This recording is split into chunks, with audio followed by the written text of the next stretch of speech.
Welcome to Category Visionaries, the show dedicated to exploring exciting visions for the future from the founders who are on the front lines building it. In each episode, we'll speak with a visionary founder who's building a new category or reimagining an existing one. We'll learn about the problem they solve, how their technology works, and unpack their vision for the future.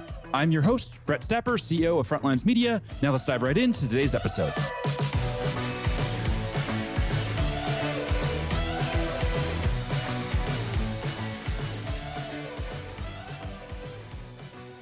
Hey everyone, and welcome back to Category Visionaries. Today we're speaking with Rick Bentley, founder of Cloudastructure, an AI video surveillance platform that's raised over $57 million in funding. Rick, what's going on? Not much, Brett. How you doing? I'm here in Lake Tahoe having a good time. Amazing. Super excited to have you here. Rick Bentley, I feel with a name like that, you were just destined to do amazing things in life. Yeah, I tell everyone, they say, what's your last name? I say, Bentley, like the car I can't afford. That's awesome. Tell us a bit more about your background. What were you doing before you founded this company? Oh, geez. So I was physics and engineering at UC Berkeley, bachelor's and master's respectively. And then I stuck in Silicon Valley. Silicon Valley is an amazing place, right?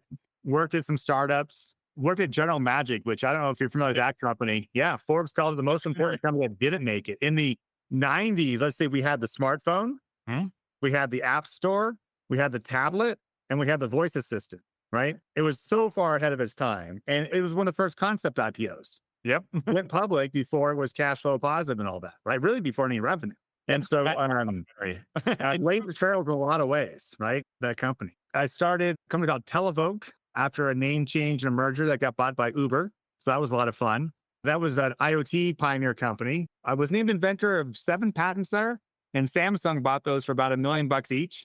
And it's typical, you sign away all your inventor rights and the company gets the patents and you get nothing when Samsung buys them for $7 million, but whatever. What was General Magic like? I just watched that documentary probably 6 months ago, so it's very top of mind. Did you watch the documentary? I would assume you watched it. Yeah. All the ex-employees came and watched it when it premiered. How cool was out of theater and that stuff, right? General Magic was interesting. There's things like, oh, this guy who works there has been working on his own project at his desk on his computer at the company, which, hey, it's company gear. At this point, the company owns it. And so he went in and said, hey, I've been working on this side thing and I've been using company equipment, full disclosure. I'm even hosting it here underneath my desk, right? Like, do you guys have any interest in it or can I just take it and run? And they're like, you can take it and run. And his name was Pierre and that was eBay, right? The guy who invented Android and that Google bought up, right? He came out of General Magic. There was just a lot of kind of wildness like that. It was the Wild West. What could you do online with computers and web and everything else? General Magic was doing web and voice. It was called General Magic because the old saying, any sufficiently advanced technology is indistinguishable from magic, right? And, that stuff was magic back then, right? We were going from the PC running Word 7 or whatever, right? And all of a sudden you could have a voice assistant and, have a tablet and have an app store and things like that. But it was all too far ahead of its time, right? So didn't make it. And that's why I went and started Televoke, the company that got bought by Uber. And then after that, I started Cloudastructure and now we're here. I wouldn't typically describe a documentary as beautiful, but that was a beautiful documentary. I think towards the end, they're very clever with how they switched the titles. At the time, or for most of the documentary, they're using the titles of, their previous work. And then slowly they start to ease it in, founded PayPal, you built this company. And they're like, is it saying that the company was a failure or not? Because it obviously evolved into all this other amazing stuff. So I just thought it was a very inspirational documentary and very, very cool. Yeah, I think the shareholders lost, right? But I think the Valley won. Let's put it that way. It's a good way to think about it. Now with Cloudastructure, what was the aha in your world to say, okay, that's it. I'm going to go build this company? Well, it's funny. I was doing Televoke, which was really pioneering IoT, Internet of Things. I started that in 98. And we were using the analog cellular control channel to communicate to devices out there, right? That's before there was even modern 4G, 3G, any kind of really digital cellular traffic. But in that little cellular control channel packet, which was 50 bits big, you get a 50-bit packet, but you had to wait more than 1 minute between packets. Otherwise, you flood the network. So it was a sub-1 baud aggregate bandwidth, right? But in that 50 bits, we could encode the alarm condition and a GPS location of a device, right? So for example, your car alarm is going off and it's located here. And a minute later, it's here. And a minute later, it's there. You could track it on a map, right? So that was neat stuff back then. But we were doing that. And, we raised money from SoftBank. So we had nice South of Market loft type space, hardwood floors and tall ceilings on Market Street, right? And actually, no, sorry, we weren't on Market. We were on 2 blocks down from it. But, that sort of area, the Soma, kind of vibe, right? So we had access control. We had an alarm. We had a guy at the front desk, and the building had cameras. And someone walked in middle of the day, like around lunchtime when people are going in and out for lunch. And you thought it's a high rate hiring environment like everywhere there, right? So new faces all the time. But someone dressed like you or me walked in, picked up a laptop computer and walked out. And a guy comes back from lunch. He's like, where's my computer? Right. And so we went to the landlord to see the footage, and someone had unplugged the recorder to plug in the vacuum cleaner. Right. So we call this the vacuum effect, right? Like there's no recordings. I'm like, why'd you buy such? It's not monitored. The recordings are on site, not, in the cloud before it's even called cloud. And they're just like, look, I'm running Class A real estate in the hottest real estate market on the planet right now. I am the definition of price insensitive. I just bought the most expensive system, right? And I'm like, well, this space needs a refresh, right? Mm-hmm. And so Access Communications had just come out with the first network camera. Access used to make print drive. So you have a printer, has a parallel port that doesn't help you network. It only connects to one computer, right? You want everyone in the office to be able to print, you have to get it on Ethernet somehow. So they had Ethernet in one side and parallel port on the other, plug in your printer's on the network, right? So they were making those, and they decided the same thing for a network camera. And now that's like all their business. They were a unicorn. They bought by Canon for over $1 billion, like all that stuff, right? Mm-hmm. So I grabbed one of their cameras. I'm like, oh, this is great. I'll just have it FTP the recordings to some server somewhere. And I've got cloud video, right? And that didn't work for a lot of reasons that easily. But I just hooked it up and started doing it. And then the next company was born. What were the first 6 months like? So the company's born. Paint a picture for us the first 6 months. So Televoke, I was fully out of there by 2002, about a year after 9/11, right? September 12th, 2001 was a great time to go up and down Sand Hill Road to raise money for a security company. A year later, after all those investments didn't work out, was a bad time to do it, right? And, I hit up InQtel, the CEI fund, everybody. After raising, a lot of money with SoftBank anchoring the rounds at Televoke, and even with a successful exit, I couldn't raise a nickel for it off of Sand Hill Road, right? Just couldn't raise the money. So I'm like, I'm going to self-fund this thing. So I went to Baghdad as a contractor, which was insane, right? I mean, being serious for a moment, I had coworkers killed, right? Like it was a real serious situation, right? But it was 12 hours time difference. So I could work a full day there and I could work a full night here. Wow. Right. And you're not going out partying in Baghdad. So Imagine not too much partying there. there wasn't much else to do, and it paid really well. So I kind of carried the company that way. And I come back in a consulting gig, and I kept the dream alive. I was literally homeless. We couldn't afford nice office space, but for like $3,000 a month in Palo Alto, down by the airport off of Embarcadero by the driving range, there was concrete floor wood shop type space. We painted the floor like a tan. We bought some desks from IKEA. There was a little loft. There was no bathroom. The wood shop next door had a toilet and a sink, but no shower, right? Yeah. I lived there for almost 3 years. No way. Right. Yeah. I would go to the gym or the pool at Stanford. I would shower there, or girlfriend's house or whatever, right? Like that's how I got by, but that's how I kept the company going. It was carried on my back, right? Wow. Yeah. And it was a labor of love. And so I did a bunch of other things. I worked full-time at Google for a while. I was a direct report to Andy Grove, Intel fame. He had Parkinson's and my dad had Parkinson's. And he wanted to take a Silicon Valley type of approach to it, right? Like, how can we get this going faster than typical medical research? Because we wanted to do something within his and my father's timeframes, right? Which after Parkinson's diagnosis is like 10 years or something, right? But big difference between Andy and my dad is Andy had like millions and millions of dollars to spend on this. Like, what else are you going to do with the money besides focus on your chronic disease, right? So we did that. We really changed the way people measure Parkinson's disease progression and treatment efficacy. We brought objective measures to it. It used to be like the doctor like, hey, how hard of a time do you have dressing yourself in the morning? A little, a lot, some, right? Are you still driving, right? All these questions. And that was like your Parkinson's score, right? And we were doing like dexterity tests and gait and balance measurements and a bunch of other things, right? Did it on apps at the time. So that was a lot of fun too. And it's really fascinating to work with a luminary like him, right? Like that's a captain of industry. And the two of you are sitting in conference room going, well, what do we do now?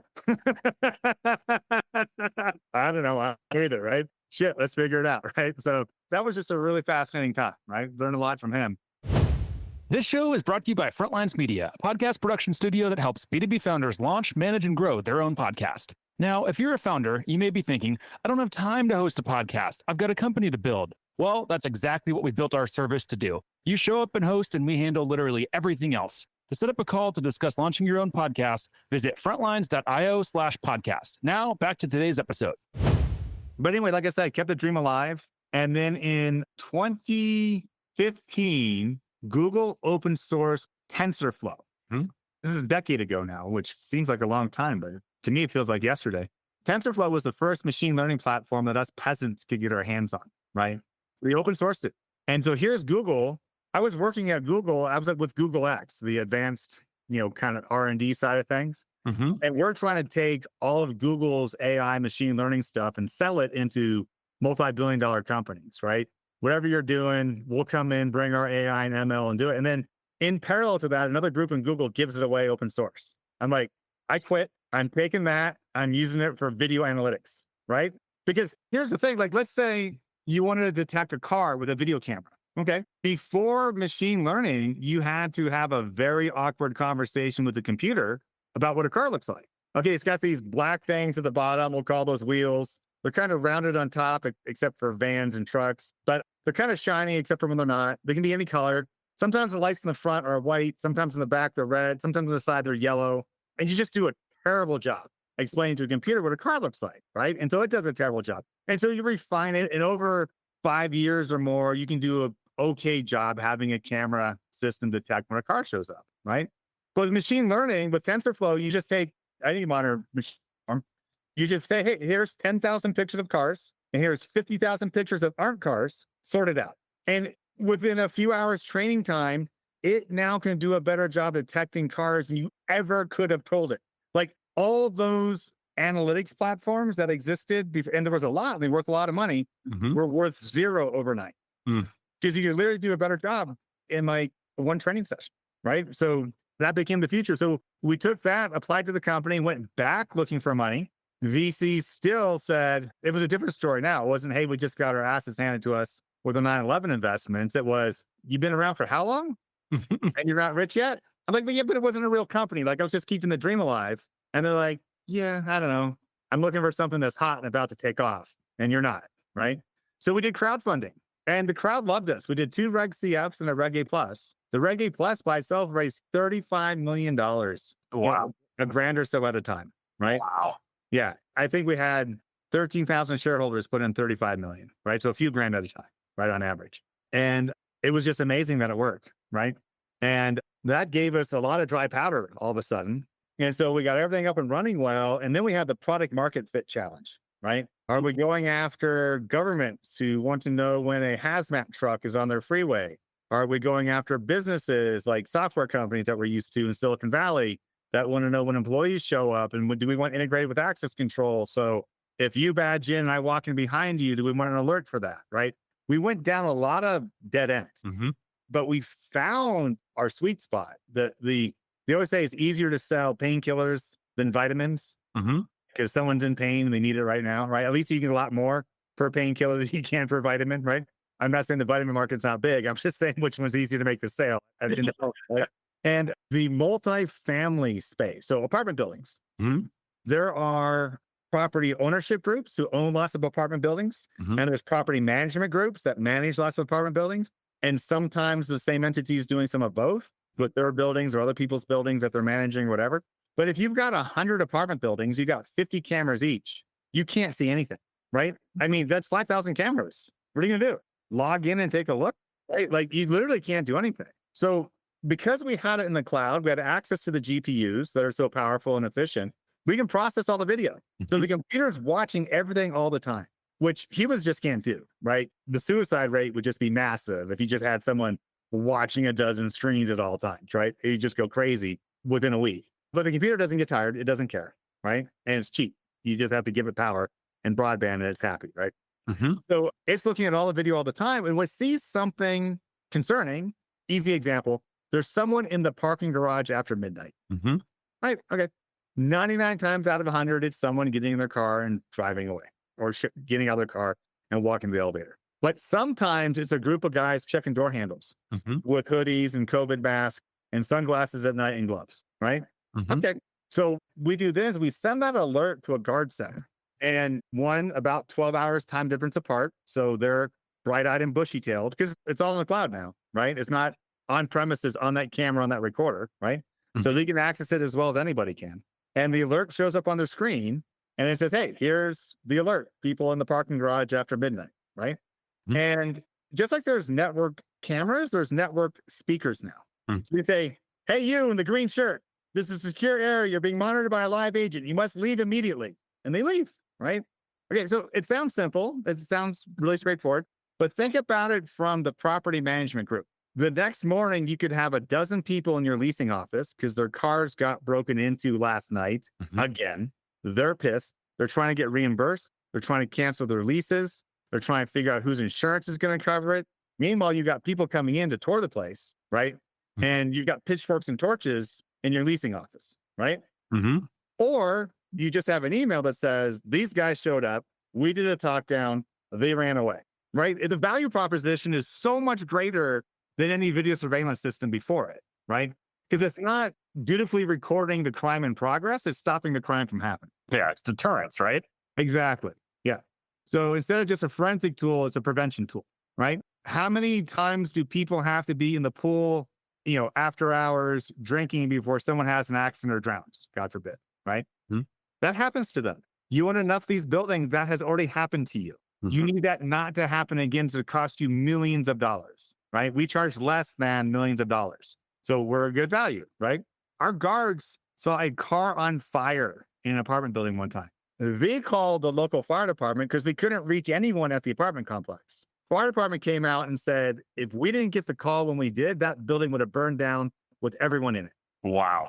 Right? Now, we don't advertise that we're a fire prevention tool. That would be reckless, right? We don't have the right kind of sensors and sprinkler systems and all that. But having someone have eyes on your property can really make a difference. And where are those people sitting? Are they overseas? What does that look like? Or is it relevant where they're sitting? It is irrelevant. If customers want to run their own guard center, they're welcome to, right? Like if they got a lot of properties and they want to host this in the US and, do it with their team, no problem. Here's their username and password for all the agents you want. Away you go, right? But so far, everyone has said, you guys handle it. And we handle it out of India. It's a 12-hour time difference. Mm-hmm. They're egregiously inexpensive, right? Like you almost feel bad, right? Paying the prevailing wage there. We pay generously versus the prevailing wage, which is still criminally low by our standards, right? And then, like I said, they're 12 hours time difference. So, midnight here is noon there. So you're not fighting with someone who's at circadian low, loading out in front of a computer, right? When something happens, they're on it.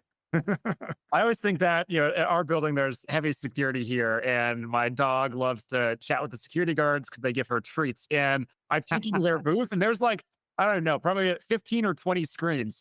Yeah, I just always think about as my dog, jumps to the counter, they're handing her treats. Like, who's watching those screens? Like, if I wanted to rob the place, it'd be very easy to do by having my dog just come up because, it's the ultimate distraction. You don't have to tell you how much video we have of that guard doing this. I would imagine. For 6 hours, right? Yeah. And they're getting paid a lot compared to the team in India. And the team in India is watching a fraction of the video because the AI is sorting out 99.99% of it, right? So they're only being brought in when it matters. So you're not just a software, you're services that are powered by software. Yeah. So, everyone talks about AI, artificial intelligence. Mm-hmm. There's this line, and it's been moving our whole lives, between artificial intelligence and human intelligence, right? Mm-hmm. And AI is taking up more and more that it can do. But there's still humans on this side all the time, Mm-hmm. right? There's some industries that have passed the event horizon. Chess, for example. Yeah. Chess computers beat every human, one. And two, humans no longer have any role to play in teaching a computer how to play chess. None, zero. Mm-hmm. They're running every opening move, a billion moves deep, right? They're looking at every great grandmaster throughout history, right? They're running simulations against each other at, teraflops per second in ways that the entirety of your and my lives that we dedicate ourselves to chess, or Gary Fisher did, or Magnus Carlsen, whomever, they have nothing to add to a computer learning about chess now. Zero, right? Mm-hmm. But that's not true for most things, right? Large language models still run into a domain expert and they can get corrected, right? Mm-hmm. Our object detection and for video surveillance, sometimes that's not a dog, that's a pig. Sometimes that's not Brett, that's Rick, right? Like sometimes it needs a little correction still, right? We haven't crossed that event horizon yet, but it's coming. The difference between someone with their key stuck in their car door versus trying to jimmy the car door, too subtle for a computer. Yeah. Right? But perfect for a human. That will change within our lifetimes in all likelihood, right? But for right now, humans still have a very active role in this. And so we provide those humans. Have you heard the Mechanical Turk? Yeah, of course. So we're doing a little bit of Mechanical Turk, fully open, right? We're not hiding the fact that we're doing it. But that's hiding the block. We're saying, hey, here's where AI ends at our current level of technology as humanity. And here's where humans need to fill in the gap. And so we provide those humans to fill in the gap. And more importantly, we provide the tools for them to do it, right? You can't just hop on Fiverr or whatever, right? Mm-hmm. Or Odesk, I guess it is now, and say, hey, I need someone to do this, right? You need to build the tools for them so the alerts pop up and it shows them the video, shows the current live view, button for talk down, how to close it out. This was a normal occurrence. This was an emergency. If it's an emergency, what's the call tree, right? You have to build the call center software, well, really web-based, but yeah, anyway. And we were the first ones to really just make that all integrated in the web. And that vertical integration makes the whole thing work cost effectively and allows us to take on the incumbents and just kick their butts. This show is brought to you by the Global Talent Co., a marketing leader's best friend in these times of budget cuts and efficient growth. We help marketing leaders find, hire, vet, and manage amazing marketing talent for 50 to 70% less than their U.S. and European counterparts. To book a free consultation, visit globaltalent.co. So artificial intelligence, not artificial Indians. I think that was the joke last week. AI, that company imploded. It turns out AI, it was just Indians, I think, that were like running it behind the scenes that are doing everything. Yeah, artificial intelligence versus actual Indians, I think people were saying, yeah. What's that horizon, do you think? Is that, like 5 years from now? Is that 10 years? Or hard to say with the pace of technology?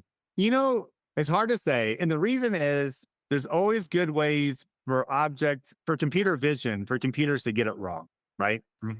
One of my favorite examples is, I mentioned I was in Baghdad, right?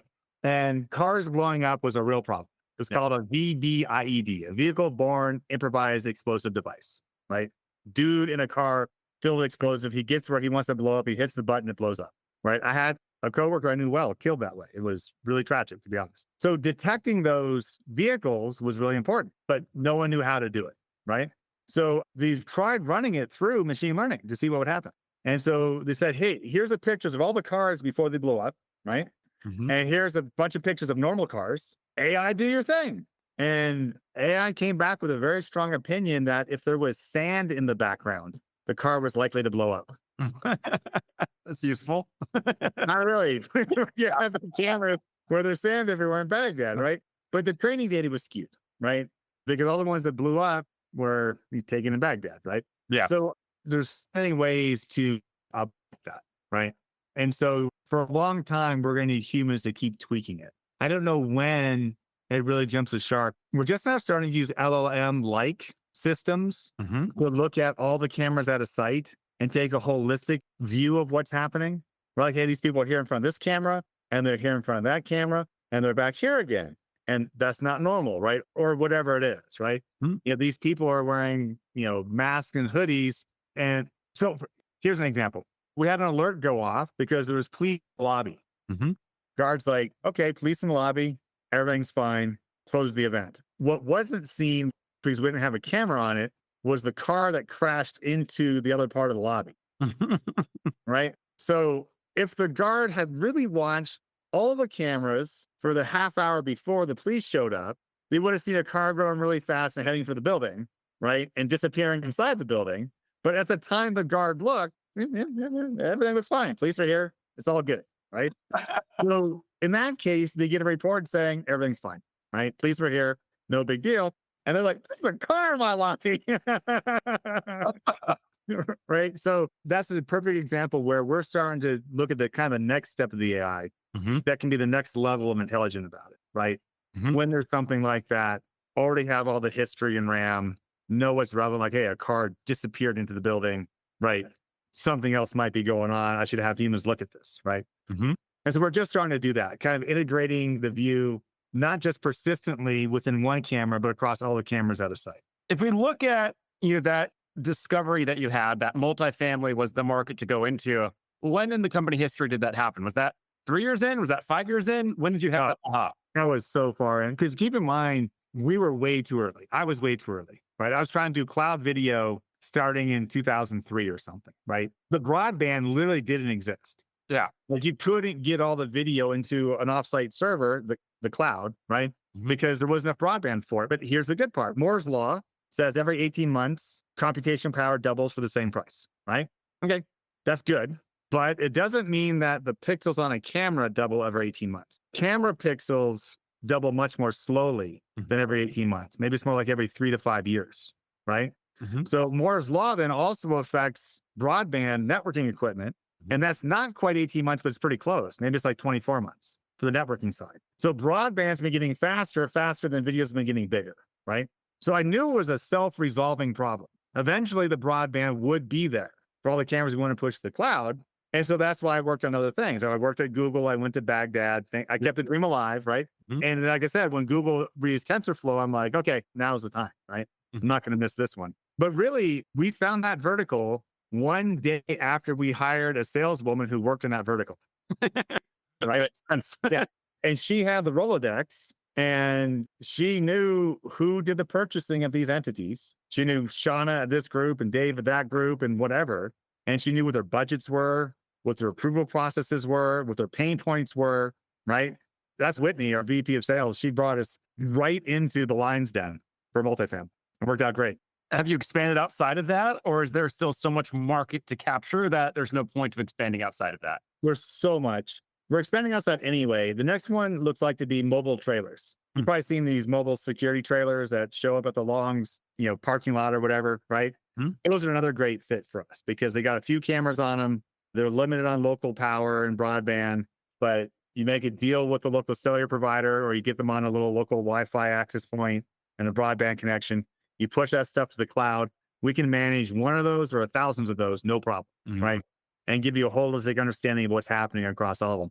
These are up, these are down, this one's reporting an alarm, and people are on it and looking after your fleet of these things for you, right? So that's kind of becoming the second beachhead for us right now. What's the marketing strategy look like? If you were to kind of take us behind the scenes, what's the marketing philosophy and strategy? It's interesting for multifamily, there's not that many people or entities that own or manage a 100 apartment building, right? There's maybe 100 of them, and they're not hiding. Yeah. Right. They're all looking for services or going to trade shows, et cetera, right? So it's really been a direct sales approach. Like I said, I hired Whitney first. She knew the people, but she doesn't know people over there. So we said, well, go hire someone like you who knows the people over there. And we hired that person. They did. It's not like we're selling Amazon gift cards or, hair scrunchies or something you can buy online or whatever, right? And we're selling 1 million of them. We're going to have 100 customers in the life of the company, right? But that's more than enough, right? Yeah. We are the smallest entity at the trough, right? You're working with people with 1,000 times the assets we have, right? Yeah. So it's nice to have big customers like that. They never move as fast as you would like, right? It's very easy to go, oh, this got pushed into next quarter. But they show up next quarter and they send you a PO, right? And the checks are always clear. So brand must be mission critical for you then, right? If you have such a small group of people where you can't afford to just, turn and burn or have bad relationships, how do you think about brand? Word of mouth is our key. Everyone wants a reference on the way in, right? Okay. Getting the first big one was hard. We had to go through vendor credentialing and all sorts of just painful stuff. But once we had the right insurance plans in place and all the stuff that the vendor credentialing, they all use the same vendor credentialing process, right? They all talk with each other and they have the same sort of BS hoops you have to jump through. And we jump through them, right? We're like a very loyal show dog that way, right? We're happy to jump through the hoops and we jump through them. And then, man, we make sure that we don't mess up. And sometimes we still mess up because everybody does, right? But when we do, we're on it, we learn from it, we make it better, make sure it doesn't happen again. Like that car thing I told you about driving into the lobby, right? Or dead. You don't want that to get out, right? But it gets out. Everyone knows about it, right? And we're like, yes, that's a current limited system. We're going to use the most advanced technology on the planet right now these LLM-like systems that can observe intelligently across time and cameras. And we're going to apply that layer now, right? Final question for you. I'm seeing that we're almost up on time now. So let's end with a fun one here. Let's talk vision. What's the big picture vision for everything that you're building here? The big picture is, like I said, that line between AI and humans, we're pushing it as far away as we can go. We want the cameras to do the next level of persistence and vision and everything else. And we're pushing the boundaries on that. We have a real advantage, like I said, because we're in the cloud. We got those big GPUs processing the video instead of that little teeny thing on the camera. And so we can do Skynet type stuff. So we're doing Skynet type stuff, right? I wouldn't hook it up to the nuclear arsenal, but it works pretty good for apartment building video surveillance. Let me tell you. Amazing, man. I love it. I feel like you have so many stories. We could talk for like 3 or 4 hours. So Easy. Bring you on for a part 2 for sure. Maybe Love it. we can do it in person together. I'm in. This has been so awesome, man. Before we wrap, if there's anyone listening in that just wants to follow along with you, where should we send them to? Hit marketing@cloudastructure.com. I would say hit rick@cloudastructure.com, which is my email. And you're welcome to send me an email. You're going to love this. I have 192,332 unread emails at that address. So the chance I'll see yours, even if you say, hey, free gold bars or whatever, right? I want you to marry my daughter, whatever. I'm not going to be able to pick it out unless I go looking for it, right? But the marketing@cloudastructure.com is much more likely to be monitored. And someone there who can actually read out their email will be able to get back to you. Well, hey, I think we emailed you directly, so I'm glad we got through somehow. Rick, this has been super fun. Really appreciate you, man. Likewise, Brett. Have a great day. This episode of Category Visionaries is brought to you by Frontlines Media, Silicon Valley's leading podcast production studio.